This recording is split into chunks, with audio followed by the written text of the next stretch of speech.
Dear devotees, welcome to the Satyanarayan Vrat Katha, brought to you by the Parashar Brahman family of United States of America.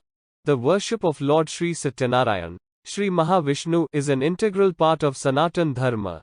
This auspicious Satyanarayan Katha narration comes from one of the 18 Puranas, the Skanda Purana. It is in the form of a dialogue between Lord Vishnu and sage Narad. Sri Satyanarayan Puja gives devotees the opportunity to shower the Lord with prem and bhakti, love and devotion, and in return, the four rewards of life are fulfilled: dharma, spiritual need; artha, material need; kama, personal need; and moksha, liberation. Chapter 1. Sri Vyasji said, once, 88,000 rishis assembled at the forest, Nimish Aranya, and asked Maharishi Sutji, the narrator of the Puranas, "O Maharishi, please tell us how mankind can attain salvation." Maharishi Sutji answered, once Narad Muni asked Lord Vishnu, the companion of goddess Lakshmi, the same question. I will tell you what Lord Vishnu told Narad. So listen carefully. Once Narad, during one of his travels to the various worlds, came to earth. There he saw the people suffering, as a result of their past deeds. To alleviate their sufferings, and to bring them salvation, Narad traveled to Vishnu Loka. There he found Lord Vishnu, adorned with Shankha, Chakra, Gadha, and lotus in his 4 hands, and a garland around his neck. Narad spoke humbly, "O Supreme Lord, the Savior of the destitute and the troubled, I surrender at your feet." Lord Vishnu said, "Narad, why have you come here? Tell me what you want, and I will fulfill your wishes."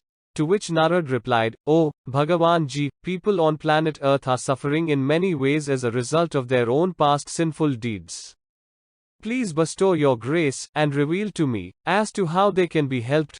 Lord Vishnu replied, "O Narad, mankind can rid itself of all its sorrows by performing a puja called Satyanarayana Puja. This puja, when performed according to religious rites, will bring happiness, peace of mind and wealth in this life, and salvation beyond." On hearing this, Narad was filled with joy and addressed Lord Vishnu, "O Lord, in your infinite grace, please tell me the details of the puja that you just mentioned, how and when to perform it, and who has performed it before." Lord Vishnu answered, "This puja can be performed on any day, preferably on a full moon day. One must gather their friends and relatives, perform the puja with devotion, and offer prasad made from ripened banana, ghee also known as clarified butter, milk, wheat flour, and sugar to the god. You can substitute wheat with rice, and sugar can be substituted with jaggery. After the puja is over, one must distribute prasad to everybody, make donations, sing God's praise. If the puja is thus performed, it will bring fulfillment of one's wishes. Particularly in the Kali Yuga, this puja brings contentment." This brings us to the end of chapter 1. All please say Sri Satyanarayan Bhagwan Ji Ki Jaya. Chapter 2. Maharishi Sut Ji continued addressing the assembled rishis. "O rishis, I will tell you, who all have observed the Satyanarayana Puja in the past. Once there lived a very poor Brahmin in the beautiful city of Kashi. Plagued by acute hunger, he used to wander about here and there every day. Lord Vishnu took the form of an old man, appeared before the poor Brahmin and asked, 'Friend, why are you wandering aimlessly?'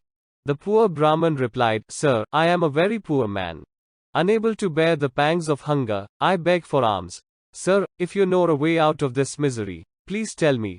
Whereupon, Lord Vishnu, who was in the guise of an old man, replied, 'O Brahmin, Lord Satyanarayana grants his devotees wishes and removes their sorrows.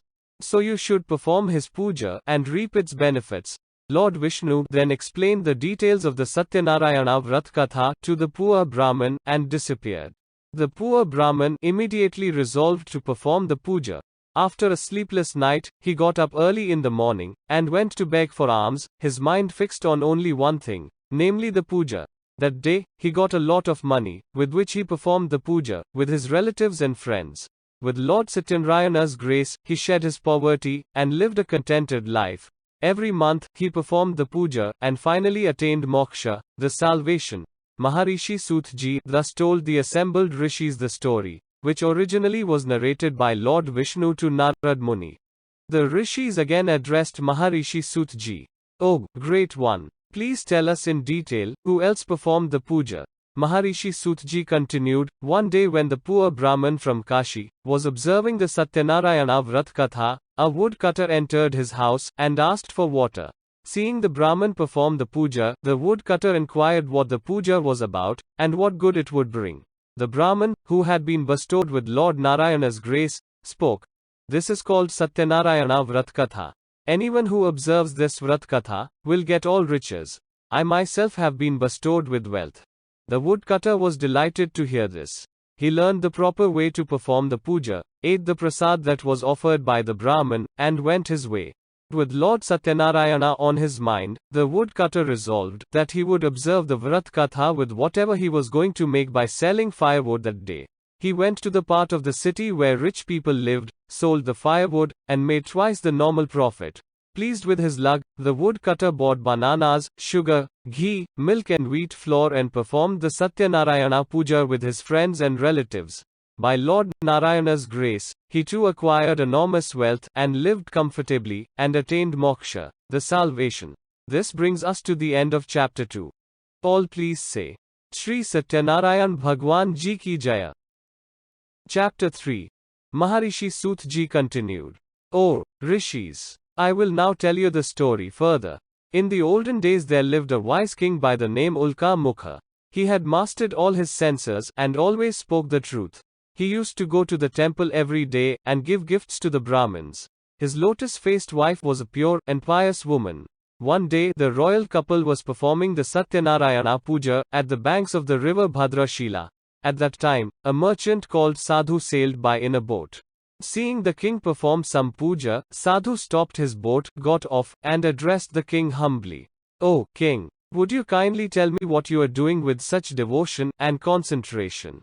The king replied, "O Sadhu, I have no children. In order that I may be blessed with children, I am worshipping the Almighty Lord Satyanarayan." On hearing this, Sadhu spoke humbly. "O king, please tell me how to perform the puja.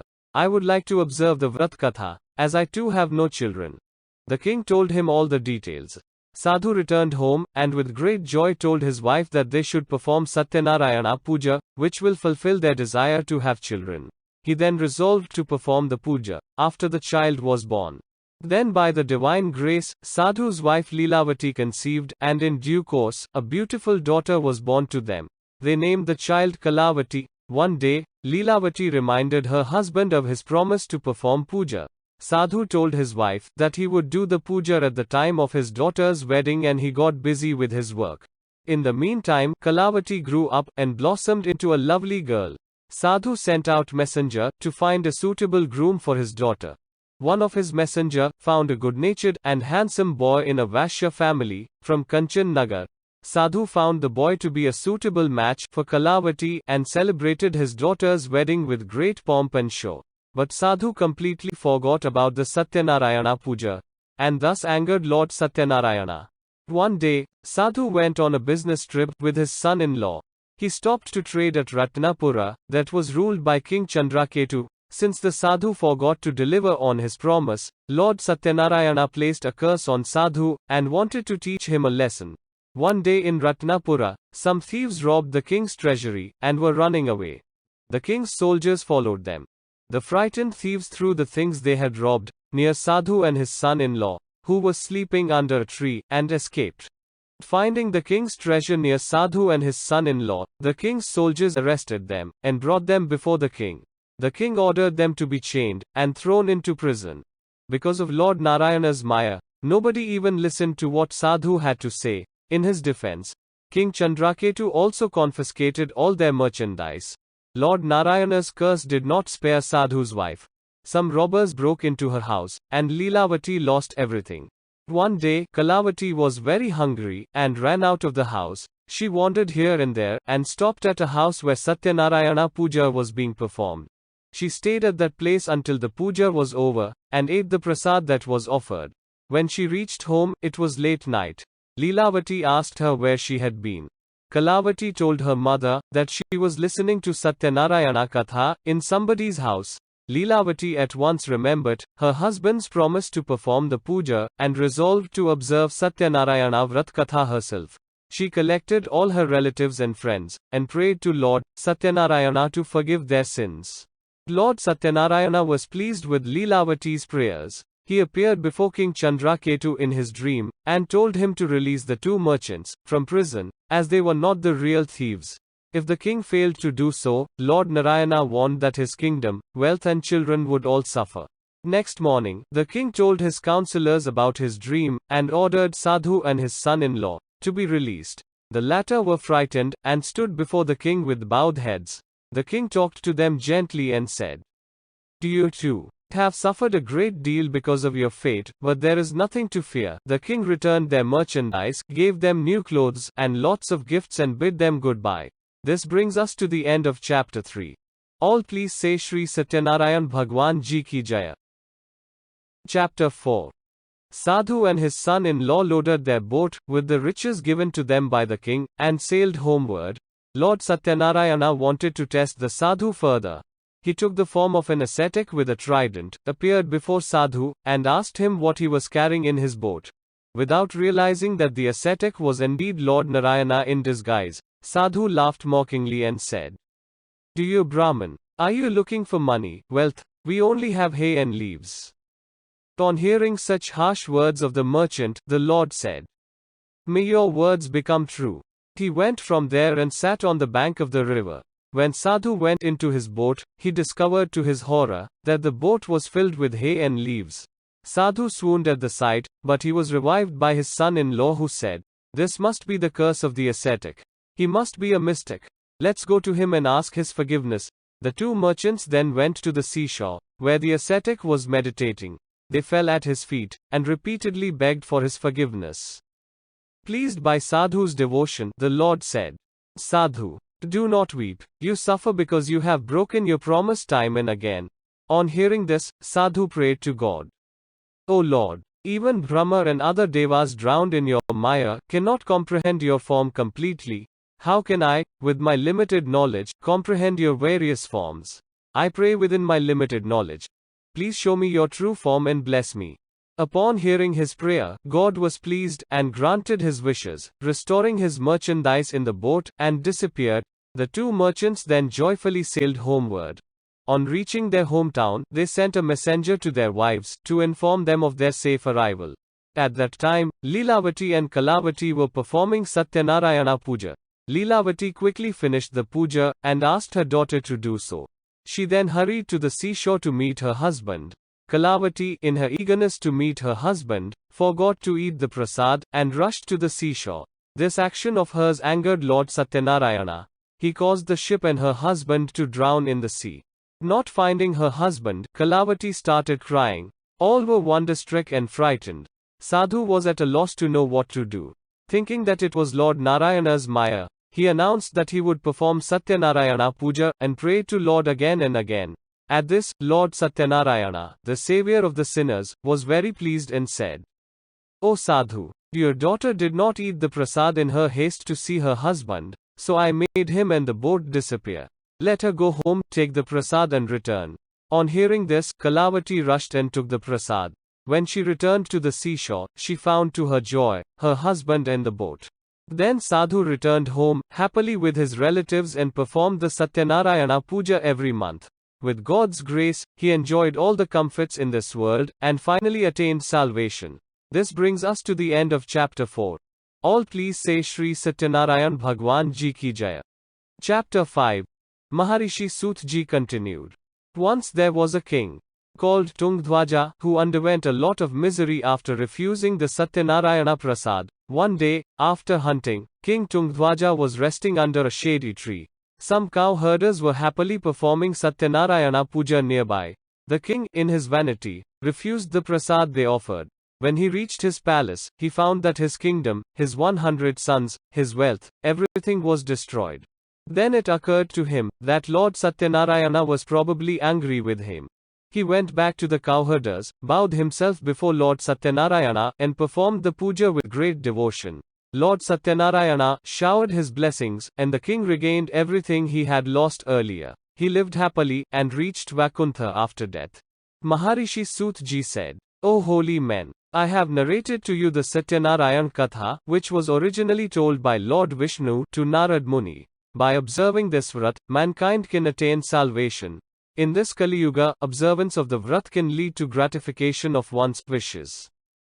Anybody who does this Katha, with full faith and devotion, and recite the prayers of Lord Satyanarayan Ji, all his or her wishes will be fulfilled. With the grace of the Lord, he or she will get eternity. The wealthless will receive wealth, and will go to heaven, and finally will come out of the circle of birth and death. The names of the persons who kept this Vrat, and took rebirth are as follows. The great and intellectual Brahman took birth as Sudama, and in his entire life he served the Lord Krishna and attained moksha. The woodcutter Bhil became Guharaj. He served Lord Rama and got moksha. King Ulkamuk took birth as King Dashrath, and in that life he became the father of Lord Rama and attained eternity. The merchant took birth as King Modhwaj, cut his body in half, and offered to the Lord, and got moksha. King Tungdhwaja became Manu, led everyone on the Vaishnav path, and got moksha.